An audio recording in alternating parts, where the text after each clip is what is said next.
The following is a Broncos Broadcast Network production. Good morning and welcome to the Broncos Broadcasting Network. I'm Ethan. And I'm Caroline. Here are the stories for today's broadcast. We look at a twist of the periodic table. And we check in with our 3D art program. BBN News begins now.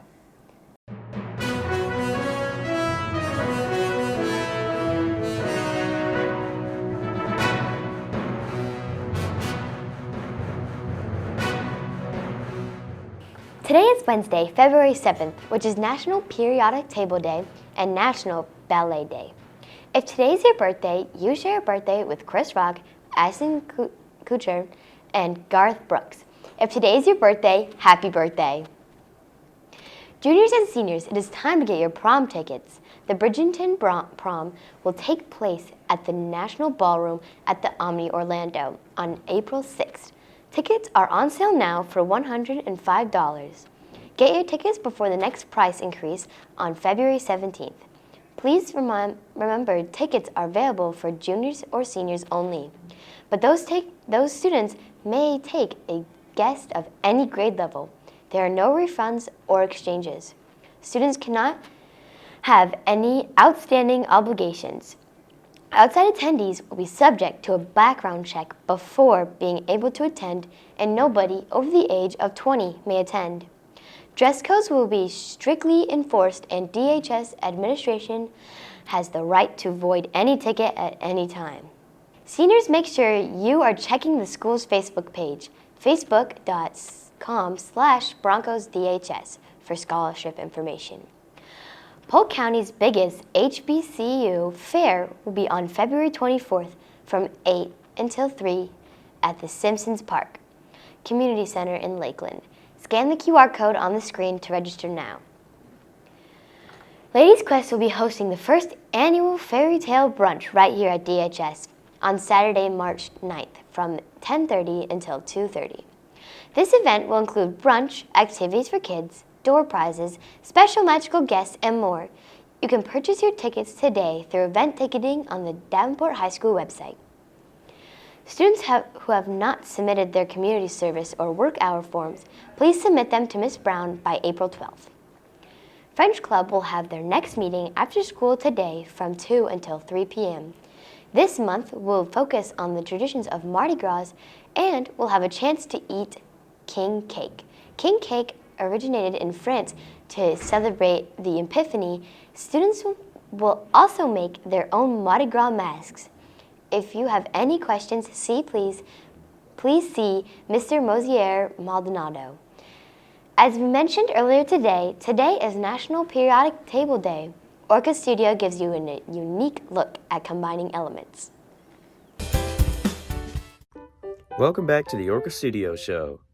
This week, we're going to teach you a little bit about science, so please stay tuned. We're here to teach you about the periodic table of the elements. This video is sure to generate a great reaction.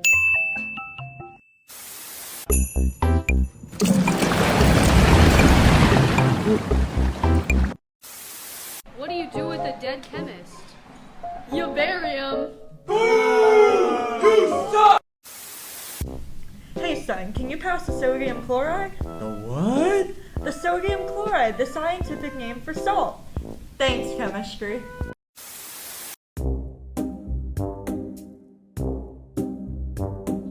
Ah! I'm the element of surprise. Oh no! The safes are gone! I'm Miriam. I'm Cobalt. And I'm nitrogen. And together, we're bacon! Stop! You're under arrest for assault.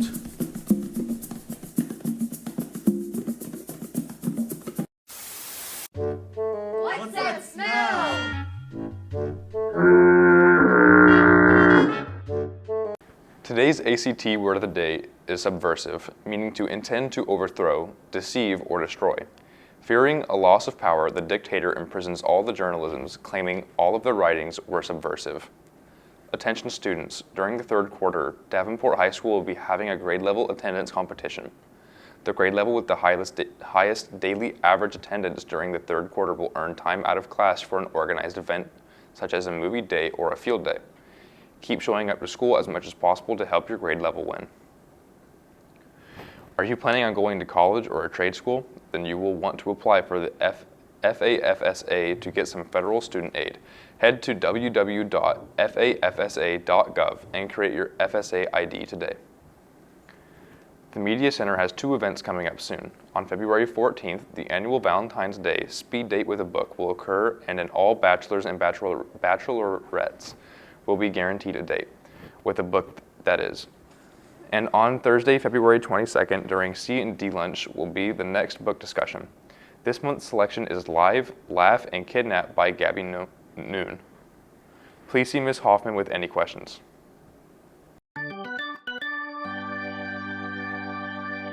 On to Broncos sports. On Monday night, our girls basketball team hosted the Auberdale Bloodhounds in the first round of the FHSAA 5A District 7 tournament. The Broncos went on to a 68-8 victory behind the balanced attack of Soraya Emilian and Destiny Kim. The Broncos will travel to Lake Wales tomorrow night for the second round matchup. Any student who is interested in joining the Fellowship of Christian Athletes as a student leader should stop by and see Ms. Bruni in rooms 232D. Jerrio recently met up with Mr. Riggs to talk all things 3D art. What is 3D art? 3D art, also known as three-dimensional art, involves creating objects that occupy space and have depth. Unlike traditional 2D art, which is flat, 3D art can be a sculptural or take various forms, adding a sense of volume and realism. Are there any specific challenges that students commonly face in learning 3D art, and how do you help them overcome these challenges? Yeah, I think kind of what I just said is we're not used to it so much. We all see objects, we all use different objects that are three-dimensional in our everyday lives, but creating those can sometimes be challenging, and to think in that way can be challenging. So I like to poke and pry with questions.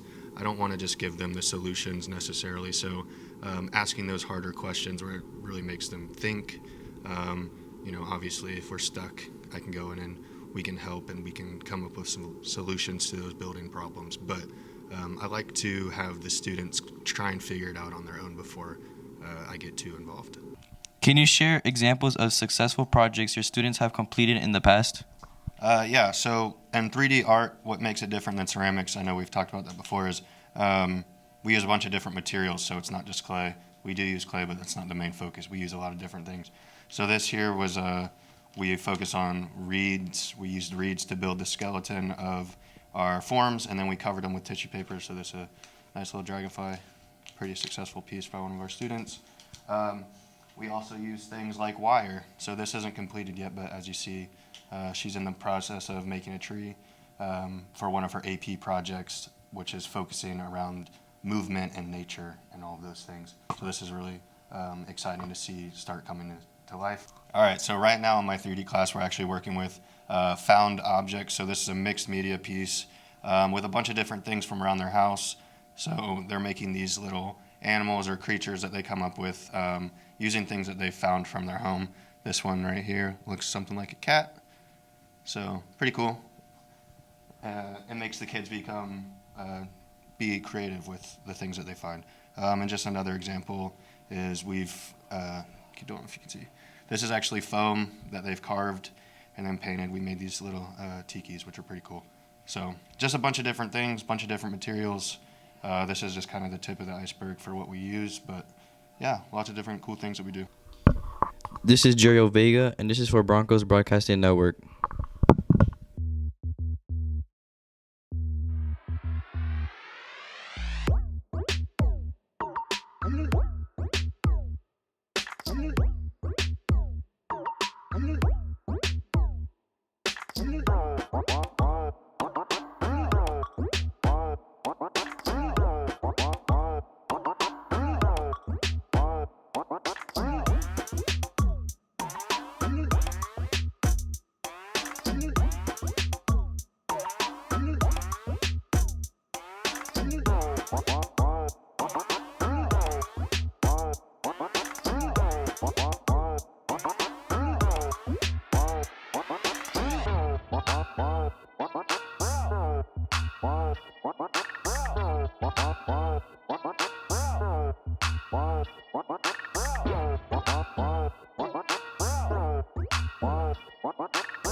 Thank you for joining us today for Broncos News. I'm Caroline. And I'm Ethan. Enjoy the rest of your day, Broncos.